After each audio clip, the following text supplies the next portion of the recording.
7e match aura été le bon pour les Brûleurs de Loup qui se sont finalement imposés mardi soir à Rouen. Ils viennent de ramener la Coupe Magnus à la maison. Droit au logement occupe depuis mardi les anciens locaux du siège du Crédit Agricole à Grenoble, aujourd'hui propriété de la ville. Pour accueillir des personnes sans abri, la mairie a porté plainte. Et puis rencontrer Chantal Goya, un rêve d'enfant devenu grand et devenu réalité à l'occasion du 3e Hero Festival à Grenoble où la chanteuse du Soulier Magique était l'une des invitées d'honneur. Bonsoir à tous, bienvenue dans ce JT du mercredi 10 avril 2019, toutes les heures à partir de 18h, l'essentiel de l'actualité du Grand Grenoble en moins de 10 minutes. Les Brûleurs de Loup sont champions de France de hockey sur glace. Mardi soir en Normandie, Grenoble a remporté l'ultime match contre Rouen sur le score de 2-1. Une délivrance après 7 rencontres âprement disputées dans cette finale de Ligue Magnus. La fête a commencé sur la glace, s'est poursuivie dans les vestiaires et dans le bus qui ramenait les Grenoblois à la maison. Après 9 heures de trajet, quelques pauses pipi et autres, les Brûleurs de Loup sont arrivés à Pôle Sud en fin de matinée. Lucille Dailly a recueilli leurs impressions. La nuit a été courte. Ouais, on a kiffé. Ouais, incroyable. Heureusement qu'il y avait Sacha qui était là. Parce que sinon... C'est clair que c'était énorme. On n'a vraiment pas débuté ce match de la meilleure façon. On s'est tiré 2 balles dans le pied dès le début. Mais voilà, une fois de plus, on a prouvé à quel point cette équipe elle avait un énorme caractère, que c'était une énorme famille et que si tout le monde y mettait du sien, on pouvait tout faire et on a réussi à les renverser. Et aller chercher ce titre chez eux, c'est quelque chose de fort. On a toujours cru jusqu'à la fin, on a gardé notre sang-froid même quand on perdait 1-0 après 2 périodes. Puis non, ça, je suis très content des joueurs surtout. En plus à Rouen, moi originaire de Caen, j'ai toujours joué contre eux, j'ai pas mal galéré contre eux aussi. Donc voilà, de gagner chez eux, c'est cool. En plus l'année de mon retour, c'est magique. Ton ressenti sur cette nuit dans le bus? J'ai pas bien dormi. T'as dormi combien de temps? Un peu trop fatigué. Un peu fatigué. Un peu trop fatigué. Je crois qu'on a dormi 2 heures. 12 heures. Dormi, je sais pas là. On n'a pas très dormi, non. Et à partir de 18h ce mercredi soir, c'est à tous les Grenoblois que les vainqueurs sont allés présenter la coupe sur l'anneau de vitesse de Grenoble, à suivre en live sur le compte Facebook de Télé Grenoble. Et on vous en reparle dans le JT de jeudi soir. Le capitaine quitte le navire. Maxime Spano-Raoult ne devrait pas continuer à jouer avec le GF38 la saison prochaine. Son contrat s'arrêtait en juin 2019 et les discussions entre le club et le joueur n'ont pas permis d'aboutir à une prolongation. Il était arrivé en Isère en 2016. Maxime Spano-Raoult aurait des contacts avec des clubs en France et en Belgique. En attendant, Grenoble a rendez-vous à Ajaccio vendredi pour la 32e journée de Ligue 2. On change complètement de sujet, le bon sens près de chez vous. Et ils sont inoccupés depuis plusieurs mois en attendant des travaux qui permettront l'installation du CCAS. Les anciens bâtiments du siège du Crédit Agricole sur l'avenue Marcelin Berthelot ont été réquisitionnés mardi par le DAL pour y installer des personnes sans domicile fixe. Une quarantaine de militants étaient encore présents ce mercredi. Ils veulent prouver qu'il existe des solutions immédiates au mal logement. Et Ina Badreddine a rencontré quelques-unes de ces personnes qui vivent dans la rue. Il y a 4 mois que je dors dehors. J'appelle tous les soirs le 115, il ne fait rien. J'étais à la date aussi, il ne fait rien. J'étais à la préfecture, c'est pas normal, je crois. Il y a 4 mois que je dors dehors. Je habite au Grenoble dehors. Je viens de Macédonien, j'ai 16 ans.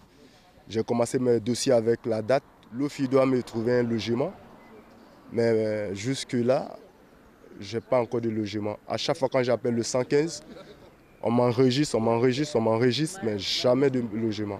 Il est évident que le logement de toutes et tous est la première des priorités avec se nourrir. La seule réponse que nous avons de la part de la ville de Grenoble, qui est propriétaire des lieux, c'est qu'ils portent plainte. Ce que nous disons, c'est que nous n'en voulons nullement aux communes.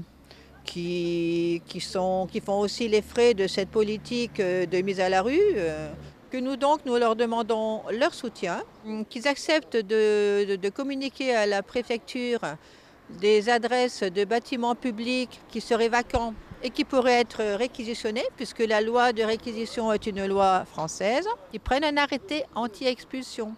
Donc plutôt prendre le temps de trouver d'autres solutions. Des discussions ont été engagées avec la mairie, mais sans compromis, une expulsion pourrait rapidement intervenir. Un chirurgien grenoblois suspendu par le Conseil national de l'ordre des médecins qui évoque un comportement gravement fautif. Le médecin qui opérait il y a quelques années au CHU Grenoble-Alpes, mais exerce maintenant à la clinique des Cèdres, à l'interdiction d'exercer pour une période de 3 ans, dont 18 mois avec sursis, parce qu'il n'aurait pas, je cite, respecté une technique opératoire conforme aux recommandations de bonne pratique de la Haute Autorité de Santé sur la pertinence des lombalgies. Une interdiction qui prendra effet au 1er mai. Au moins une trentaine de patients auraient constaté une évolution post-opératoire défavorable avec parfois une invalidité. Le chirurgien conteste les faits et a saisi le Conseil d'État. Une instruction administrative est également en cours pour engager la responsabilité de l'hôpital. En parallèle, 3 patients ont aussi saisi le procureur de Grenoble. Tous égaux, c'est l'objectif. Grenoble-Alpes Métropole promeut à la fois les initiatives, développe des actions et des moyens pour l'accomplir et se dote d'une nouvelle maison pour l'égalité femmes-hommes à Échirolles. Elle accueille dans ses locaux l'agence du quotidien et le planning familial Échirolles et Bains pour plus de lisibilité, pour offrir un même lien d'écoute, de conseil et aussi un lieu où fourmillent les idées qui vont pouvoir faire avancer, faire grandir cette idée de l'égalité femmes-hommes. C'est un centre de ressources qui sert principalement à l'accompagnement des projets. Donc on reçoit toute personne ou structure de toute l'agglo qui a un projet sur l'égalité entre les femmes et les hommes et on les accompagne dans ce projet.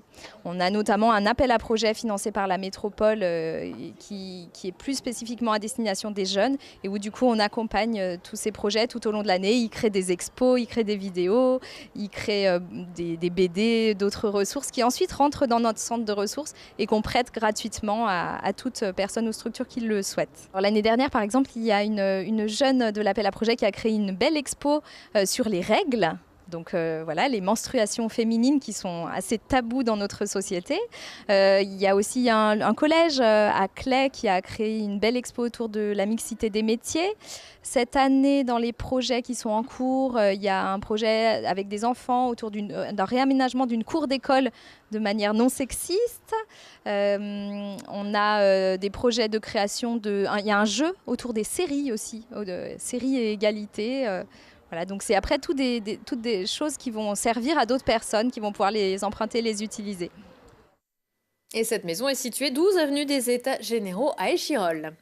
Pandi, Panda, Booba, Bécassine, Guignol, des chansons qui ont bercé notre enfance, en tout cas la mienne. C'est peut-être pour cela que les parents étaient aussi, si ce n'est plus émus que leurs enfants, au moment de rencontrer Chantal Goya, qui était la marraine du dernier Héros Festival il y a quelques jours à Alpexpo. Mon petit doigt me dit que c'était aussi le cas pour Lucille Dailly. Même en y regardant de plus près, pas la moindre différence d'âge du premier au dernier rang. Ni âge, ni métier, ni complexe. Ce drôle d'endroit efface tout pour ne garder que ce que chacun a de plus tendre en soi. Mon enfance, les rêves. Des rêves de forêts magiques, de combattants magnifiques ou de reines maléfiques. Tous prennent vie dans un royaume construit sur un terrain de jeu. Chaque année, à l'aube du printemps, le Héros Festival brasse les cultures manga, Disney et les autres, surfe sur les tendances, sur les dernières technologies, mais rassemble tous les publics à Alpexpo autour des mêmes valeurs. Ce qu'on a essayé de faire, effectivement, c'est un rassemblement, un rendez-vous autour de valeurs. Donc il y a beaucoup de valeurs qui sont liées à l'enfance, à l'adolescence aussi, mais aux adultes. Et c'est la partie transgénérationnelle qui est le plus intéressante. Car pendant que les petits Spider-Man ouvrent leurs grands yeux devant la vraie Chantal Goya, les grands Mario qui sautillaient 35 ans plus tôt plébiscitent un lapin, une bécassine, fredonnent ces mélodies qu'ils connaissent par cœur et retrouvent intacte la douceur de leurs 5 ans. C'est notre enfance, c'est l'insouciance, c'est la naïveté.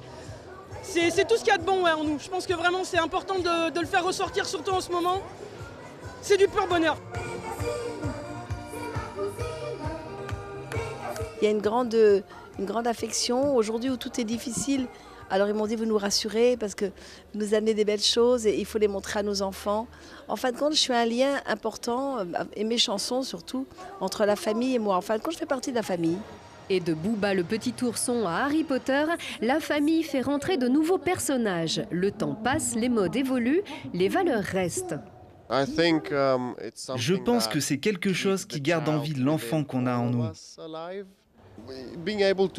Être capable de se costumer, de se maquiller, de s'éloigner de la réalité pour un week-end, c'est merveilleux. On peut se costumer, on peut être nous-mêmes, sans avoir forcément de critiques, sans avoir peur du regard des autres. avec un seul mot d'ordre contre la sinistrose. Il faut s'amuser aujourd'hui, c'est ça le plus important. Ils étaient nombreux à s'amuser. Cette 3e édition a battu son record de fréquentation avec près de 22 000 visiteurs sur 2 jours. Prochain rendez-vous avec l'actu dans 1 heure et en replay sur télégrenoble.net. Excellente soirée à tous.